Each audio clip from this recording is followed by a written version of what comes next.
कोल्हापुरातील हृदयस्पर्श social and cultural foundation संस्थेचा 24वा वर्धापन दिन नुकताच पार पडला। यानिमित्त संगीतकार रवींद्र जैन यांनी गायलेली, रचलेली आणि संगीतबद्ध केलेली निवडक गीतं सादर करण्यात आली। गोविंदराव टेंबे नाट्यगृहात हा कार्यक्रम नुकताच पार पडला।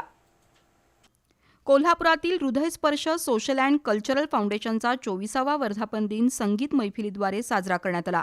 गोविंदराव टेंबे सभागृहात या मैफिलीला महापौर रूपाराणी निकम, डॉ. सतीश पत्की, उद्योजक जयेश ओसवाल, रघुनाथ टिपुगडे यांच्यासह मान्यवरांच्या उपस्थितीत सुरुवात झाली। महापौर निकम यांनी रसिकांच्या आग्रहास्तव गीत गायन केलं। त्यानंतर स्वर्गीय संगीतकार रवींद्र जैन यांनी रचलेली आणि संगीतबद्ध केलेली 28 सरस आणि अविस्मरणीय गीतं सादर करण्यात आली। या मैफिलीची संकल्पना आणि निर्मिती पद्माकर कापसे तसंच पद्मिनी कापसे यांची होती। पुण्याचे निवेदक संदीप पंचवाटकर यांनी रवींद्र जैन यांचा जीवन प्रवास उलगडत रसिकांना संगीतकार रवींद्र जैन यांच्या अनेक पैलूंची माहिती दिली। या मैफिलीत अनिकेत ससाणे, विकी पाटील, डॉ. सचिन जगताप, केदार गुळवणी, संदेश गावंदे, स्वानंद जाधव, गणेश साळोखे, भार्गव कांबळे, सचिन जाधव या वादकांनी संगीत साथ केली।